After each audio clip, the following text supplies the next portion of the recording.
اللهم صل على محمد.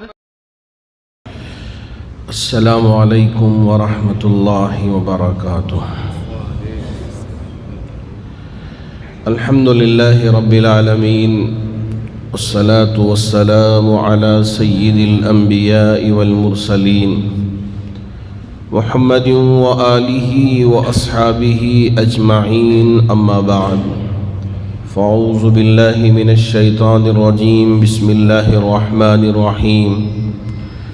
ومن آیاته ان خلق لكم من انفسكم ازواجا لتسكنوا الیہا وجعل بینکم مودۃ ورحمۃ ان فی ذلک لآیات لقوم یتفکرون.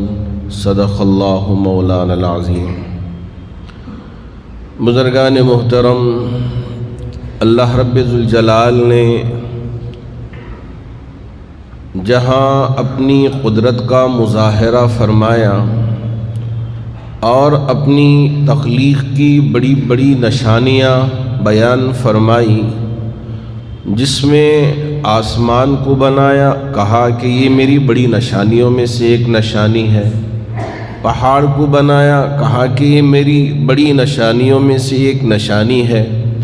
اسی طرح اللہ نے بادل بنایا، اس سے بارش برسایا، کہا کہ یہ میری قدرت کی نشانی ہے.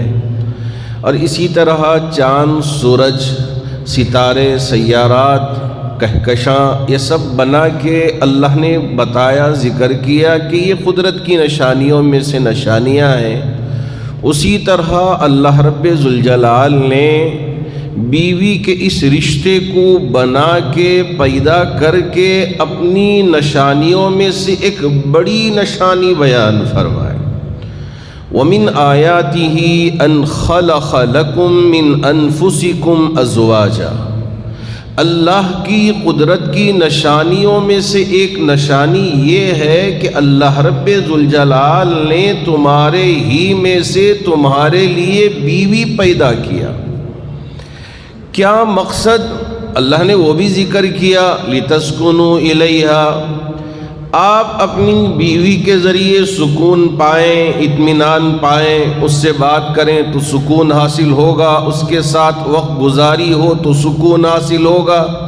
وَجَعَلَ بَيْنَكُمْ مَوَدَّةً وَرَحْمَةً. اور اسی طرح اللہ نے اس رشتے کو مودت کے قابل بھی بنا دیا، رحمت کے قابل بھی بنا دیا کہ اللہ رب ذوالجلال نے اس رشتے میں جو اللہ اور اللہ کے رسول کے نام پہ رشتہ جڑتا ہے، یہ رشتہ مودت کے قابل ہے اور رحمت کے قابل ہے. اور فرمایا ان فی ذالک لآیات لقوم یتفکرون. میاں بیوی کا یہ جو رشتہ ہے، اس رشتے کے بارے میں اگر تم تدبر کرو، غور و فکر کرو تو تمہیں پتہ چلے گا کہ یہ اللہ کی بڑی نشانیوں میں سے کتنی بڑی نشانی ہے. ان فی ذالک لآیات لقوم یتفکرون. ان لوگوں کے لیے جو غور و فکر کرتے ہیں، ان کے لیے اس رشتے میں اللہ کی قدرت نظر آئے گی، اللہ کی بڑائی نظر آئے گی اور اللہ کی حمد و ثنا بندہ بیان کرے گا.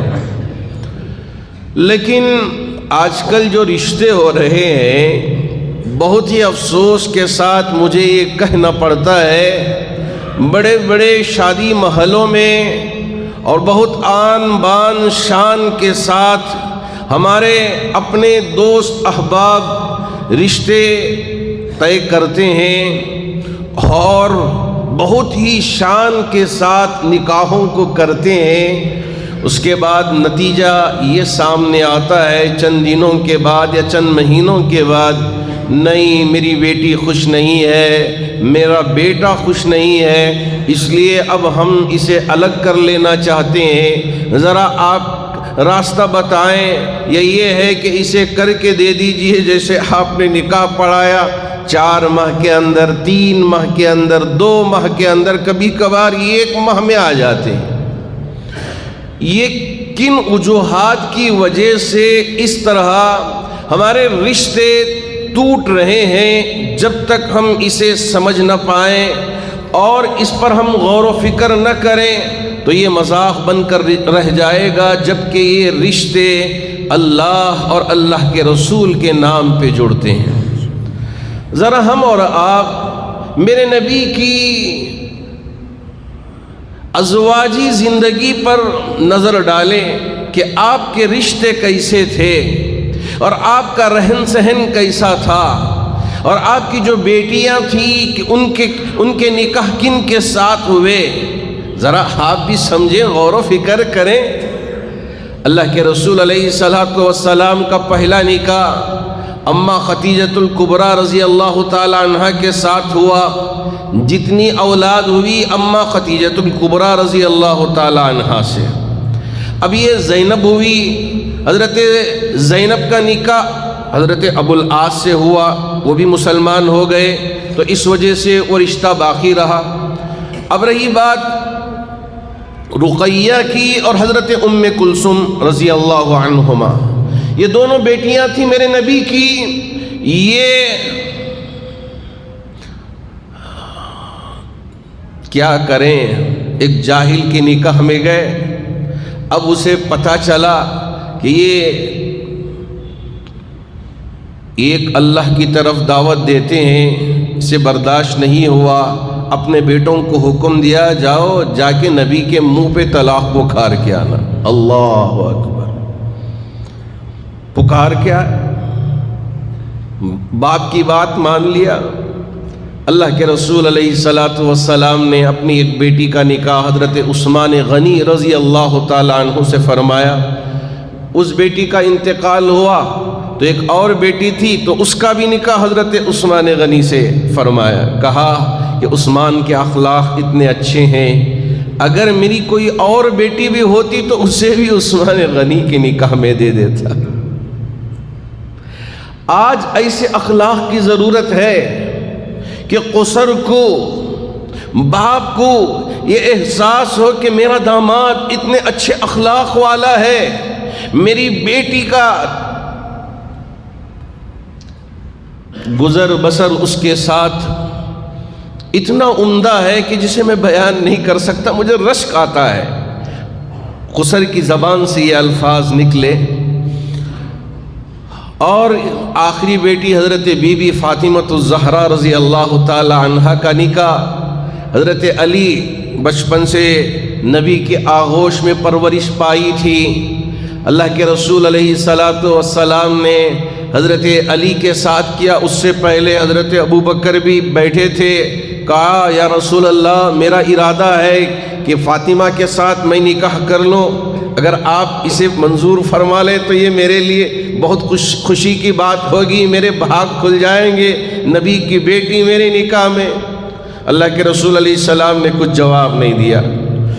حضرت ابو بکر غصے میں آ گئے کہ میں چاہتا ہوں نکاح کرنے کے لیے، یہ نکاح نہیں کرتے، میں نے کتنا ان کا ساتھ دیا ہے، لا حول ولا قوت الا باللہ، ایک شکن بھی پیشانی پہ نہیں۔ دوستی میں، محبت میں، تعلق میں ذرہ برابر فرق نہیں آیا۔ ہاں میرے نبی نہیں چاہتے، کوئی بات نہیں۔ اسی محبت کے ساتھ حضرت ابو بکر صدیق رضی اللہ تعالی عنہ رہے۔ یہ اصل بتانا چاہتے تھے کہ رشتے میں پھوپھی نے پوچھ لیا رشتے کو، یا یہ ہے کہ خالہ نے پوچھ لیا رشتے کو، اگر نہ دے رشتہ تو ان کے درمیان جو اب رشتہ داری تھی وہ اب جھگڑے میں تبدیل ہو جاتی ہے۔ یہاں ہمارا ماحول ہے۔ میرے نبی نے اخلاق دیا کہ ابو بکر رشتہ پوچھتے ہیں اور حضرت عمر رشتہ پوچھتے ہیں، لیکن ان کے درمیان میں کوئی لڑائی نہیں، اور یہ جو محبت ہے، محبت میں کوئی فرق نہیں۔ لیکن آج کی پھوپھی اگر رشتہ پوچھ لے، رشتہ نہ دیا جائے تو یہ اب یہ دشمن بن جاتی ہے کہ دیکھو میں نے اپنے بیٹے کے لیے، اپنی بیٹی کے لیے رشتہ تم سے پوچھا تھا، باوجود تم دے سکتی تھی یا دے سکتے تھے، لیکن تم نے رشتہ نہیں کیا۔ یہ کیسی بہن ہے، یہ کیسا بھائی ہے؟ اس طرح جو محبت تھی وہ محبت اب جھگڑے میں تبدیل ہو جاتی ہے، دشمنیوں میں تبدیل ہو جاتی ہے، عداوت۔ اب ایک دوسرے کا منہ نہیں دیکھتے، اب ان پر الزامات لگانا شروع کر دیتے ہیں کہ وہ ایسا ہے، یہ ایسا ہے۔ اگر کہیں رشتہ بھی طے ہو جائے تو ان کے کان بھرنا شروع کر دیتے ہیں کہ یہ بچے میں اتنے عیب ہیں یا وہ بچی میں اتنے عیب ہیں۔ اس رشتے میں دڑاڑ ڈالنے کی کوشش کرتے ہیں کہ یہی اخلاق میرے نبی نے دیا۔ آج ہمیں سمجھنے کی ضرورت ہے، حضرت ابو بکر، حضرت عمر نبی کی دختر نیک اختر کو اپنے نکاح کے لیے پوچھتے ہیں کہ ہم رشتہ کرنا چاہتے ہیں، میری شادی، میرا نکاح آپ کی بیٹی سے کرنا چاہتے ہیں۔ اللہ کے رسول علیہ السلام خاموشی اختیار کر لیتے ہیں۔ دونوں صحابہ یہ سمجھ جاتے ہیں کہ نبی خواہش مند نہیں ہے، اس لیے خاموش ہو گئے، زبان سے ایک لفظ نہیں کہا۔ حضرت عبد الرحمن بن عوف باہر تھے، ان کو پتہ چلا کہ یہ رشتے کی بات ہو رہی ہے۔ حضرت علی سے ذرا دوستانہ تعلق بھی تھا۔ حضرت علی سے فرمایا، علی تم جاؤ پوچھو، شاید تمہارے لیے یہ نعمت مل جائے، نبی کی بیٹی تمہارے نکاح میں آ جائے۔ حضرت علی نے فرمایا، ارے میرا کیسے ہو سکتا ہے، نہ میرا گھر دار ہے نہ میرا کچھ کام ہے، میں پھر کیسے رشتہ قائم کر سکتا ہوں، کیسے پوچھ سکتا ہوں؟ حضرت عبد الرحمن بن عوف نے فرمایا، ارے اخلاق تو ہیں، اخلاق تو ہیں، جاؤ پوچھ کے دیکھو۔ حضرت علی اللہ کے رسول علیہ السلام کی خدمت میں آئے، کھڑے ہو گئے سامنے، زبان سے یہ ایک لفظ بھی نکل نہیں پایا۔ آئے تھے رشتہ پوچھنے کے لیے، لیکن کچھ یہ ایک لفظ بھی زبان سے نکال نہیں پائے۔ قربان جائیے میرے نبی پہ۔ آپ حضرت علی کے چہرے کو دیکھتے ہی پڑھ لیا کہ کس مقصد کے لیے آئے ہیں۔ کہا، بیٹا علی، ہاں پتہ ہے کس مقصد کے لیے آئے ہو، رشتہ پوچھنے کے لیے آئے ہو میری بیٹی کا؟ کہا، ہاں یا رسول اللہ۔ اللہ کے رسول علیہ السلام نے کہا، انشاءاللہ انشاءاللہ، اس کے علاوہ کچھ نہیں کہا۔ اب اٹھے چلے گئے۔ اب حضرت علی کشمکش میں باہر آئے، حضرت عبد الرحمن بن عوف ملے، پوچھا کیا ہوا؟ کہا کچھ نہیں کہا، کچھ نہیں کہا۔ ارے کچھ تو کہا ہوگا، کچھ تو کہا ہوگا۔ حضرت علی نے فرمایا، جب یہ بات ہوئی خود اللہ کے رسول علیہ السلام نے پوچھا، رشتہ کرنے کے لیے آئے ہو؟ میں نے کہا ہاں۔ تو انشاءاللہ کہا، اس کے علاوہ کچھ نہیں کہا۔ اے نبی کا انشاءاللہ، یہی تو تمہارے لیے خوشخبری کی بات ہے، یہی تو تمہارے لیے خوشخبری کی بات ہے۔ حضرت عبد الرحمن بن عوف نے اپنے دوست حضرت علی کو تسلی دی، ٹھہرو ٹھہرو، صبر رکھو، اچھا ہوگا۔ ہم رشتے پوچھتے ہیں، اگر کچھ وقت لگتا ہے تو پریشان ہو جاتے ہیں کہ رشتہ طے نہیں کر رہے ہیں، بہت سارے الجھنوں میں ہم پڑ جاتے ہیں، شک و شبہات میں پڑ جاتے ہیں۔ نہیں، صبر رکھنا چاہیے۔ حضرت علی سے حضرت عبد الرحمن بن عوف نے فرمایا، علی صبر کرو، صبر کرو۔ اللہ کے رسول علیہ السلام بیٹی کے پاس گئے، حضرت بی بی فاطمہ الزہرا رضی اللہ تعالی عنہا سے پوچھا، بیٹی علی کا رشتہ آیا ہے تمہارے لیے، تمہاری کیا مرضی ہے، تمہاری کیا رائے ہے، تمہاری کیا خواہش ہے؟ ارے آج باپ کے لیے یہ نہایت ضروری ہے کہ وہ اپنی بیٹی سے بھی پوچھ لیں۔ دینداری کا مطلب یہ نہیں ہے کہ ہم بغیر پوچھے اپنی بیٹی کا رشتہ کر لیں، اس لیے کہ یہ میرا اختیار ہے، بیٹی سے پوچھنے کی ضرورت نہیں۔ قربان جائیے میرے نبی پہ، کیا اسوہ حسنہ ہمارے لیے عطا کیا کہ دیکھو تمہاری بچی کا رشتہ اگر طے کرنا چاہتے ہو، بیٹی سے بھی رائے لے لو، یہ میرا طریقہ ہے، اس میں کسی طرح کی کوئی قباحت نہیں، اس میں کسی طرح کی کوئی قباحت نہیں۔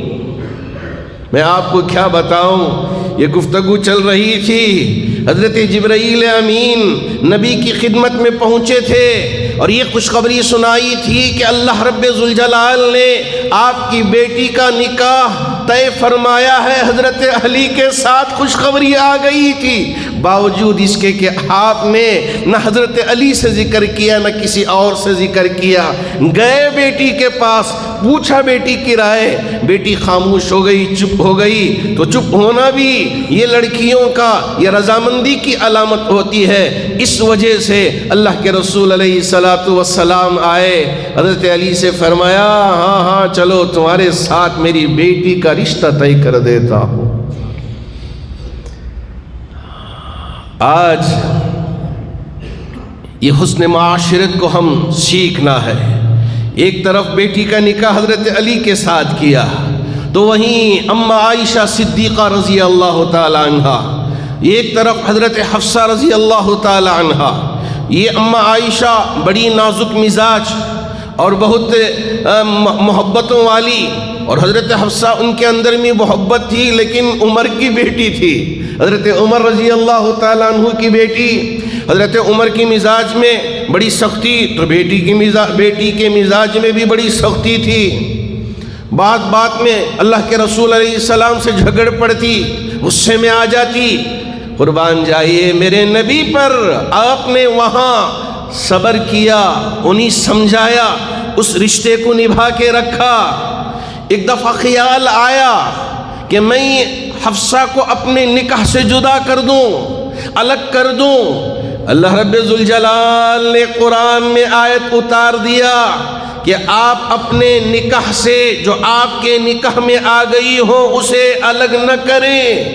اور یہ حکم بھی دے دیا وَلَا تَنْكِحُوا أَزْوَاجَهُ مِن بَعْدِهِ أَبَدًا، نبی کی بیویوں کے ساتھ اس کے بعد کوئی نکاح نہیں کر سکتا، اس لیے کہ وہ أَزْوَاجُهُ أُمَّهَاتُهُمْ، یہ امت کی مائیں ہوں گی جو نبی کی بیویاں ہوں گی۔ نبی کی بیویاں امت کی، یعنی امت کے افراد کے لیے ماؤں کا درجہ رکھتی ہیں۔ اسی لیے اما عائشہ، اللہ کے رسول علیہ السلام کا نکاح جو ہوا تھا یہ 6 سال کی عمر میں، رخصتی 9 سال کی عمر میں، اور زندگی گزر بسر کیا 9 سال، 18 سال کی عمر تھی، اللہ کے رسول علیہ السلام دنیا سے پردہ فرما گئے تھے۔ اب یہ 9 سال میں اما عائشہ صدیقہ رضی اللہ تعالی عنہ اللہ کے رسول علیہ السلام سے دین سیکھا اور حدیثیں بیان کی ہیں۔ آپ کو پتہ ہونا چاہیے کہ اما عائشہ صدیقہ رضی اللہ تعالی عنہ 2200 سے زیادہ روایتیں نقل فرمائی ہیں، روایت کی ہیں۔ کیسے؟ اللہ کے رسول علیہ السلام سے سیکھا کہ میرے نبی نے یہ فرمایا، میرے نبی نے یہ ذکر کیا، میرے نبی نے یہ کیا۔ یا اللہ یا اللہ، اما عائشہ یہ ذہین فتین طالبہ نبی کی، اور نبی کی بیوی بھی، ایک طرف طالبہ اور ایک طرف بیوی، کیسے رشتہ نبھایا اللہ کے رسول علیہ السلام؟ جی ہاں، شروع میں جب آئی، اس لیے کہ کم عمر تھی، آٹا گوندنا بھی نہیں آتا تھا، روٹیاں بیلنا بھی نہیں آتا تھا، پیڑا بنانا بھی نہیں آتا تھا۔ قربان جائیے میرے نبی پہ کوئی تانا نہیں دیا کہ تو تیری ماں کے گھر سے کیوں سیکھ کر نہیں آئی۔ آج ہماری یہ مائیں تانا دیتی ہیں کہ کیا سیکھ کے آئی تیرے ماں کے گھر سے، کیا سیکھ کے آئی، باپ پہ کیا گزرتی ہوگی۔ یہ اگر شوہر نبی کے اس طریقے کو جانچ لے، سمجھ لے اور معلوم کر لے۔ اللہ کے رسول علیہ السلام نے اپنی بیگم زوجہ اما عائشہ کو تانا نہیں دیا کہ تیری ماں نے کیا سکھایا، بلکہ خود اللہ کے رسول علیہ السلام اما عائشہ کے ساتھ بیٹھ کے آٹا گوندتے تھے، پیڑے بناتے تھے اور روٹی بنا کے دکھاتے تھے، عائشہ ایسے روٹی بنائی جاتی ہے کوئی شوہر میرے نبی سے بڑھ کے؟ جی ہاں، وہ جو پانی پینے کے جو پیالے ہوتے تھے، بڑے پیالے ہوتے تھے اس زمانے میں۔ زمانہ جیسا جیسا ترقی کر رہا ہے، چھوٹے پیالے ہو گئے ہیں۔ آج کل چھوٹے گلاس، چھوٹے کپ اور دودھ پینے کا گلاس بھی بڑا چھوٹا لا کے پیش کرتے ہیں آج کے زمانے میں، لیکن وہ زمانہ وہ تھا کہ بڑے بڑے دودھ کے پیالے اللہ کے رسول علیہ السلام پی کے دیتے، حضرات صحابہ پیتے تھے۔ آپ نے سنا ہوگا ایک مرتبہ ایک دودھ کا بڑا پیالہ آیا، حضرت ابو ہریرہ رضی اللہ تعالیٰ عنہ فرماتے ہیں کہ کئی دنوں سے بھوکے تھے، کچھ بھی نہیں۔ اللہ کے رسول علیہ السلام نے اپنے دست مبارک سے حضرت ابو ہریرہ کے ہاتھ میں دیا، کہا سب کو پلاؤ، جتنے بھی صفہ میں یہ غریب طلبہ ہیں، کئی دنوں سے بھوکے ہیں، ان کو پلاؤ۔ حضرت ابو ہریرہ سوچنے لگے، ایک نہ پیالہ، اتنے سارے طلبہ اور جماعت اتنی بڑی، مجھے بس آئے گا نہیں آئے گا، لیکن نبی کے دست مبارک سے دیا ہوا پیالہ تھا، یقین تھا کہ کچھ ہوگا۔ دیتے گئے، سب کو پلاتے گئے۔ ایسا نہیں کہ ایک گھونٹ پیا دے دیا، خوب سیر ہو کے پیے، پیٹ بھر کے پیے، بھوکے تھے، پیاسے تھے، پی لیا۔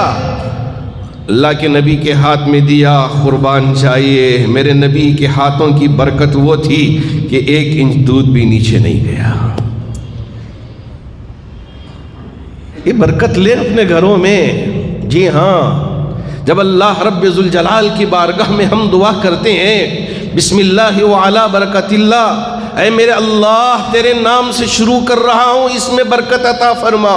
ہم کھاتے ہیں، نہ نام اللہ کا نہ برکت کی دعا، شروع کر دیا، نوالا ڈال رہے ہیں، جتنا بھی رکھیں ہضم ہو جائے گا لیکن برکت نہیں آئے گی۔ حضرات صحابہ، جی ہاں، کیوں؟ اس لیے کہ یقین تھا میرے رب کی ذات پہ، اس وجہ سے اللہ نے ان کی زندگیوں میں برکت عطا فرمائی۔ اما عائشہ صدیقہ رضی اللہ تعالی عنہا اب پانی پیتی اس برتن سے، اللہ کے رسول علیہ السلام اسی برتن کو اٹھاتے، اور جس جگہ میں میرے نبی کی بیوی اور ہماری ماں اما عائشہ صدیقہ رضی اللہ تعالیٰ عنہ کے ہونٹ لگتے، اسی جگہ سے آپ بھی پانی پی لیتے۔ اما عائشہ کو بتاتے کہ دیکھو کہ میں اسی جگہ سے، ارے یہ محبت کا اظہار نہیں تھا، یہ اظہار تعلیم تھا امت کے لیے۔ اللہ رب ذوالجلال کی بارگاہ میں پہنچے تھے، اللہ کا دیدار ہوا تھا، اس سے بڑھ کے اور کیا محبت ہو سکتی ہے؟ لیکن آپ نے تعلیم دیا امت کو اور بتایا کہ اپنی بیویوں کے ساتھ کیسے رہنا ہے، کیسے پیش آنا ہے۔ رات میں 12-1 بجے تک گھومتے رہنا ہے، ہوٹلوں میں کبھی یہاں اس دوست کے ساتھ چکر لگانا ہے، پھر اس کے بعد گھر پہنچے، اب بیوی تھک ماندی، اب وہ بھی تھک ماندہ، تھوڑا سا کچھ کھا لیا، یہ ہے کہ باہر ہی کھا کے چلے گئے، سو گئے، اور صبح میں فجر کی نماز بھی نہیں، 11-12 بجے تک یجمان سوتے رہے، اور پھر استنجا اور ضرورت سے فارغ ہو کے غسل کر کے کپڑے پہن کے پھر صاحب باہر نکل گئے، تو پھر رات کے 12 بجے نہ بچوں سے کوئی حال چال، نہ بچوں کے ساتھ وقت گزاری، نہ بیوی کے ساتھ وقت گزاری۔ کہاں کی محبت، کہاں کا معاشرہ؟ کیا یہی حسن معاشرت ہے؟ کہ میرے نبی کی تعلیمات یہی تھیں؟ ارے اللہ کے رسول علیہ السلام جا کے وقت گزارتے تھے اپنی ازواج کے ساتھ، کبھی حفصہ کے ساتھ، کبھی ام سلمہ کے ساتھ، کبھی صفیہ کے ساتھ، کبھی اما عائشہ کے ساتھ، ایک ایک دن باری متعین کہ یہاں یہاں یہاں یہاں۔ تھوڑی باتیں ہوتی، تھوڑے واقعات سناتے، زندگی گزارنے پہ کبھی ہنسی مذاق بھی ہو جاتی۔ حضرت اما عائشہ صدیقہ رضی اللہ تعالی عنہ بچپن میں، اس لیے کہ چھوٹی عمر کی یہ تھی، آئی تھی نبی کی، اللہ رب ذوالجلال تعلیم دینا چاہتے تھے۔ اگر لڑکا کم عمر ہو اور لڑکی کی عمر زیادہ ہو، جیسے نبی کی عمر 25 برس اور اماں خدیجۃ الکبریٰ رضی اللہ تعالی عنہ کی عمر 40 برس، اتنا ڈیفرنس نکاح ہو سکتا ہے؟ اللہ رب ذوالجلال نے شریعت بتانا چاہا کہ خود نبی کی عملی زندگی کے ذریعے، ارے اس میں تردد کی ضرورت نہیں ہے کہ اگر لڑکا چھوٹی عمر کا ہے اور ایک لڑکی زیادہ عمر کی ہے، اب ان دونوں کے درمیان میں رشتہ قائم کرنا ہے، شریعت کے حساب سے کیا کچھ غلط ہے؟ کہا کچھ غلط نہیں ہے، لڑکا کم عمر ہے، لڑکی زیادہ عمر کی ہے، اور وہ رشتہ نبھا دیا جائے تو اچھا رشتہ ہو سکتا ہے، ان کے درمیان زندگی اچھی ہو سکتی ہے، جاؤ نکاح کرو۔ نبی نے شریعت بتا دیا، نبی نے کر کے بتا دیا۔ اور یہ دوسری جو ازواج تھی اما عائشہ کو چھوڑ کے یہ سب کے سب بیوائیں تھی، سب کے سب بیوہ، جی ہاں دوسروں کے نکاح میں جا کے طلاق شدہ تھی یا شوہر وفات پا گئے تھے، ایسی بیوہ تھیں۔ اللہ کے رسول علیہ السلام نے نکاح کر کے بتایا کہ تمہارے معاشرے میں بیوہ ہو اور اگر تم اس کے ساتھ نکاح نہ کرتے ہو اور وہ زنا کے دہانے پہ پہنچ جائے تو اس کی لعنت تمہارے اوپر بھی آئے گی، معاشرے پہ آئے گی، قوم پہ آئے گی۔ بیوہ کو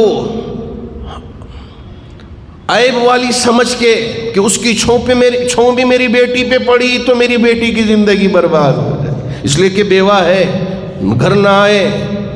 کیا کیا عقیدے ہم رکھ لیے ہیں۔ اللہ کے رسول علیہ السلام نے بیوہ عورتوں سے نکاح کر کے امت کو بتایا کہ دیکھو میں نکاح کر رہا ہوں۔ اور کم عمر کی جو لڑکی ہے، لڑکا بڑی عمر کا ہے اور لڑکی کم عمر کی ہے تو کیا نکاح ہو سکتا ہے؟ اللہ کے رسول علیہ السلام نے کر کے بتا دیا کہ نکاح ہو سکتا ہے، نکاح ہو سکتا ہے۔ چھوٹی عمر اما عائشہ کی یہ گڑیوں سے کھیلنے کی عادت، اس لیے کہ بچپن میں بچے کھیلتے ہیں کہ خاص طور پہ جو لڑکیاں ہوتی ہیں وہ گڑیوں کے ساتھ ان کو کپڑے پہنانا یا یہ ہے کہ کھیلنا، اپنے دوستوں کو جما لینا، اس ساری چیزیں بچپن میں ہوا کرتی ہیں۔ اللہ کے رسول علیہ السلام نے اما عائشہ کو چھوڑ دیا کہ تمہاری یہ گڑیاں ہیں اور یہ سہیلیاں ہیں، اس کے ساتھ کھیل لو۔ آپ نے یہ نہیں فرمایا کہ تمہاری شادی ہو گئی ہے، کھیلنے کی عمر ہے، کھیلتی ہو، ابھی بھی بچی بنی ہوئی، اب تو دلہن بن گئی ہو۔ قربان جائیے میرے نبی کے تعلیمات پر آپ نے فرمایا عائشہ ہاں کھیل لو، مجھے کوئی گلہ نہیں، کوئی شکوہ نہیں۔ ایک طرف بیٹیوں کا خیال کہ عصر کے بعد حضرت بی بی فاطمہ تھی حیات تو ان کے گھر جاتے، ان کا حال پوچھتے، ان کا خیال رکھتے۔ کبھی علی اور فاطمہ کے درمیان اونچ نیچ ہو جاتی، لڑائی جھگڑے ہو جاتے، علی روڈ کے کہیں چلے جاتے، اپنے صحابہ میں سے کسی صحابی کو کہتے علی وہاں ہوں گے پکڑ کے لے کے آؤ، یہ جاتے درخت کے نیچے سوئے ہوئے ہوتے، علی پکڑ کے لے کے آتے، حضرت علی سے پوچھتے کیا قصہ، بڑی شکایت کرتے، یہ شکایت۔ اللہ کے رسول علیہ السلام ایک مرتبہ گھر میں درمیان میں سو گئے، ایک طرف بیٹی فاطمہ کو سلا دیا اور دوسری طرف علی کو سلا دیا اور کہا کہ میرا ہاتھ، بیٹی سے کہا اب تمہارا ہاتھ رکھو، علی سے کہا تمہارا ہاتھ رکھو، پھر بیٹی سے کہا تمہارا ہاتھ رکھو، پھر علی سے کہا تمہارا ہاتھ رکھو، پھر اس کے بعد اپنا ہاتھ رکھ کے کہو علی مجھے اب کوئی شکایت نہیں ہے، جو کچھ جھگڑا تھا میں نے باہر چھوڑ کے آ گیا۔ بیٹی سے کہا بیٹی تم بھی کہو مجھ سے جو کچھ ہوا درگزر کر دو، معاف کر دو، علی تمہارے شوہر ہیں، معافی مانگ لینے سے تم چھوٹی نہیں ہو جاتی یا بڑی نہیں ہو جاتی، اس لیے کبھی ان چیزوں سے کترانا نہیں، محبت کے ساتھ رہنا، خلوص کے ساتھ رہنا۔ اللہ کے رسول علیہ السلام نے بیٹیوں کے ساتھ بھی رشتہ کر کے دامادوں کو عزت بخشی اور بیٹی کو بھی عزت بخشی، بیویوں کے ساتھ نکاح کر کے بتایا کہ یہ اس طرح رشتہ طے کیا جاتا ہے، زندگی گزر بسر کی جاتی ہے۔ لیکن آج امت ان ساری چیزوں کو چھوڑ دیا ہے۔ آج ہماری بیٹیاں ماشاءاللہ، اس لیے کہ فون کیا آیا، سوشل میڈیا کیا آیا، اس کی چکر میں ہماری بیٹیاں اپنی زندگیوں کو تباہ کرتی جا رہی ہیں۔ لیونگ ریلیشن شپ، مجھے پتہ ہی نہیں تھا پہلے یہ کیا ہے، یہ کیا بلا ہے۔ آج کل ہماری یہ نوجوان بچیاں، یہ نوجوان بچے، یہ حرام ہے، حرام ہونے کے باوجود اس غلط رشتے میں پڑ کے نہ اللہ کا ڈر ہے نہ اللہ کا خوف ہے، بس اس میں اپنی زندگیوں کو برباد کر رہے ہیں۔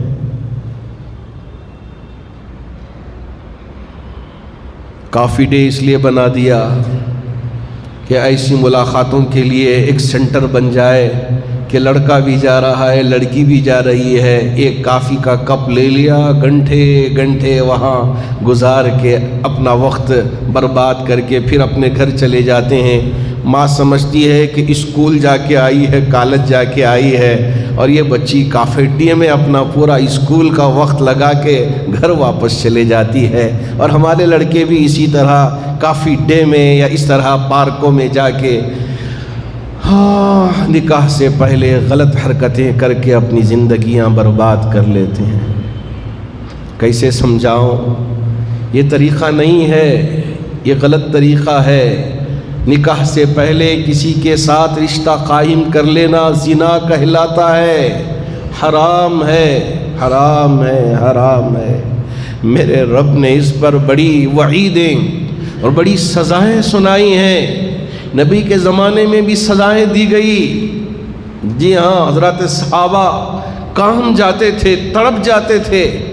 آج میرا یہ نوجوان کیوں سمجھتا نہیں؟ یہ میری نوجوان بیٹی، یہ میری بہنیں کیوں سمجھتی نہیں کہ یہ رشتہ اگر آپ نے کر لیا اور یہ رشتہ قائم کر لیا نکاح کے بغیر، یاد رکھیں یہ اللہ کی نافرمانی ہوگی، اللہ کا غضب اترے گا، نہیں تو اور کیا اترے گا۔ اللہ کی مار نہیں پڑے گی تو اور کیا پڑے گی۔ اللہ کو یہ مقصود نہیں ہے کہ ہم کروڑوں میں ہو جائیں اور اربوں میں ہو جائے، مسلمان زیادہ ہو جائے اور پورے غیر غلط کام کرتے رہیں۔ اللہ کو ایسے مسلمانوں کی ضرورت نہیں ہے۔ اللہ چاہتے ہیں کہ ایسے مسلمان ہو جیسے مسلمان بننے کے لیے میرے نبی نے بتایا ہے، میرے نبی نے سکھایا ہے، میرے نبی نے تعلیم دی ہے۔ حضرت بی بی فاطمہ الزہرا نے نوجوان بیٹیوں کے لیے اور اماں عائشہ نے نوجوان لڑکیوں کے لیے اپنی زندگی کا طور طریقہ بتا دیا کہ رہنا ہو تو کیسے رہنا ہے، اگر بیوی بن کے رہنا ہے تو کیسے رہنا ہے۔ باوجود اس کے یہ سارے مثالیں ہمارے سامنے ہیں، ہماری نوجوان نسل برباد ہو کے رہ جاتی ہے۔ ابھی کچھ دن پہلے ماں باپ اپنی بیٹی کو میرے پاس لے کے آئے، 4 مہینے ہوئے تھے نکاح ہو کے۔ کہا بچی نے، ایک طرف میرا شوہر بھی مجھے مارنا شروع کرتا ہے، اب اس کا ساتھ دینے کے لیے اس کی ماں بھی آ جاتی ہے، اب کچھ وقت گزر جاتا ہے اس کا میرا سسرا بھی آ جاتا ہے، اس لڑکے کا باپ بھی آ جاتا ہے۔ اب یہ کمی پوری نہیں ہو پاتی کہ اس کی بہنیں بھی کود پڑتی ہیں میدان میں، سب مل کر میری پٹائی کرتے ہیں۔ میری جان کو خطرہ ہے، اب میں جاؤں تو شاید میری جان چلے جائے گی، اس لیے مجھے یہاں سے بچا دیجئے، یہاں سے میری جان چھڑا دیجئے۔ میں پھر اس گھر میں جا کے اپنی جان گنوانا نہیں چاہتی۔ یہ میرے ماں باپ ہیں، ماں بھی رو رہی ہے، باپ بھی رو رہا ہے۔ بچی کے ان حالات کو سن کے ماں بھی رو رہی ہے، باپ بھی رو رہی ہے، باپ بھی رو رہا ہے۔ کیا یہی معاشرہ دیا میرے نبی نے؟ کیا یہی طریقہ سکھایا میرے نبی نے؟ کون ذمہ دار ہے اس کا؟ یہ جو چل رہا ہے کہ کیا ہم اپنے گھر میں لے کے آئیں ایک لڑکی کو، ایک بچی کو، اور اس کے ساتھ ہم غلط کام کریں، یا کبھی کبھار لڑکے کے ساتھ غلطیاں ہو جاتی ہیں کہ لڑکی اتنی یعنی جذبے میں آ جاتی ہے، غلط راستے پہ چلے جاتی ہے، شوہر کا کوئی پاس و لحاظ نہیں، شوہر کا کوئی ادب نہیں، اسے مارنا الٹا لڑکی شروع کر دیتی ہے۔ اس طرح کے بھی واقعات میرے سامنے آئے ہیں۔ یہ مارنا، یہ لڑائی جھگڑے، یہ عزت آبرو کو نیلام کرنا، کیا یہی طریقہ ہے میرے نبی کا؟ اسی لیے رشتے کیے جاتے ہیں، اسی لیے بچی کو پالا جاتا ہے، بچے کی پرورش کی جاتی ہے؟ نہ، میرے نبی کی تعلیمات کو پڑھیں، اسے سمجھیں۔ اللہ کے رسول علیہ السلام نے خسر کا درجہ کیا ہے، ساس کا درجہ کیا ہے، ماں کا درجہ کیا ہے، باپ کا درجہ کیا ہے، بھائیوں کا درجہ کیا ہے، اور اسی طرح یعنی دوسری جو ننند ہوتی ہیں ان کا درجہ کیا ہے۔ یہ سارے رشتوں کے درجے میرے نبی نے بیان کر دیے ہیں۔ لیکن اگر ہم ایک دوسرے کو اوپر فوقیت دینا شروع کر دیں، جب جا کے خرابی پیدا ہو جاتی ہے۔ اگر ہر درجے کو اس کا درجہ دے دیں تو انشاءاللہ یقین مانیے کہ ہمارے یہ گھر جنت نما بن جائیں گے، محبت کے آماج کا بن جائیں گے۔ اللہ کرے کہ اللہ رب ذوالجلال ہمارے اس معاشرے میں نبی کے حسن معاشرت کو اخذ کرنے کی توفیق عطا فرمائے، لینے کی توفیق عطا فرمائے، اس پر عمل کرنے کی توفیق عطا فرمائے۔ غیر غلط طریقے سے رشتے ہمارے آگے بڑھانے سے اللہ ہماری حفاظت فرمائے۔ بغیر نکاح کے لڑکا لڑکی حدود کو پار کریں، اللہ ان ساری واحیات قسم کی چیزوں سے ایک ایک لڑکے کی ایک ایک لڑکی کی حفاظت فرمائے۔ محترم حاضرین باتمکین، اللہ کا شکر ہے کہ ماشاءاللہ کئی سالوں سے ہمارے یہاں نکاحوں کا انتظام ہوتا آ رہا ہے۔ میں نے ایسے ہی پوچھ لیا ہمارے مولانا سے جو یہ سارے نظام کرتے ہیں کہ اب تک کتنے رشتے یہاں جامع مسجد میں منعقد ہوئے ہیں، ہمارے ان احباب نے کیا ہے، تو انہوں نے کہا 770 2010 سے لے کے اب تک 770 رشتے یہاں سے ہوئے ہیں۔ ہمارا مقصد یہ ہے کہ صرف یہاں ہم شادیاں کر کے بھیج دی، یہ مقصد نہیں ہے، اسے ایک تحریک بنانا تھا۔ اللہ کا شکر ہے مختلف ادارے آگے بڑھ کر یہ کام انجام دے رہے ہیں، اور اسی طرح ہمارے بہت سارے مالدار احباب اگر ان کے یہاں بیٹی کا یا بیٹے کا نکاح ہے تو اس موقع پر بھی ہمارے ان غریب بھائی بہنوں کے نکاحوں کا انتظام کرتے آ رہے ہیں۔ اللہ کرے کہ جہاں یہ ارادے کر رہے ہیں کہ ان بچیوں کے گھر آباد ہو جائے، خوشیوں کی جگہ بن جائے اور اچھی پاکیزہ زندگی گزارے، وہیں ہمارے ان مالدار احباب کے گھروں میں بھی ان کی بیٹیاں، ان کے بچے اور ان کی بہو یہ سارے اچھے پاکیزہ زندگی گزارنے والے بن جائے، خوشگوار ماحول ملے۔ اللہ اچھی زندگی گزر بسر کرنے کی طاقت و توفیق عطا فرمائے۔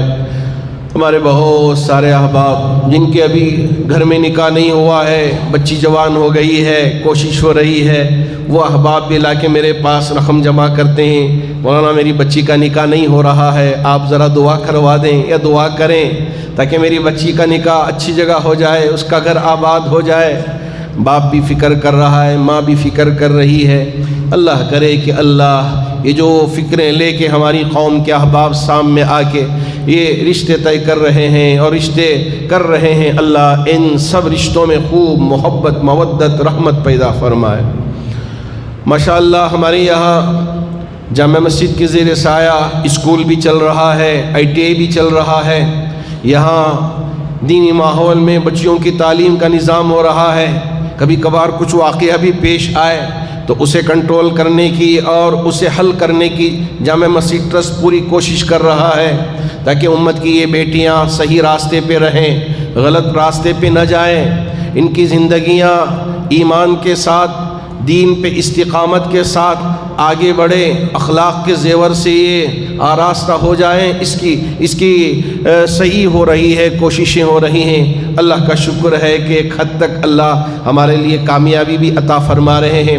ایسے ہی ہمارے پاس ڈپلومہ کورسز ہے، NCPUL کی جانب سے مجلس ملیہ اسلامیہ جو چلا رہا ہے، کمپیوٹر سینٹر کی ٹریننگ بھی یہاں دی جا رہی ہے۔ ہماری بیٹیاں اگر بڑی عمر کی ہو گئی ہوں، تھوڑا سا کمپیوٹر سیکھ کے اگر ضرورت پیش آئے تو گھر میں بیٹھ کے ہی حلال کمائی کرنا ہو تو ان کے لیے آسان ہو گیا ہے۔ آج کے زمانے میں بہت سارے ایسے جاب ہیں، گھر میں ہی بیٹھ کے انجام دیں تو اس کے بعد اس کی کمائی اکاؤنٹ میں آ کے پڑ جاتی ہے، آفس کو بھی جانے کی ضرورت پیش نہیں آتی۔ اس لیے ٹرسٹ نے یہ سوچا کہ ہماری ان بچیوں کو اس طرح کی تھوڑی سی ٹریننگ دے دیں ڈپلومہ کورسز کی، تو ہمارے یہاں NCPUL کے ذریعے ان کورسز کا بھی انتظام کیا گیا ہے۔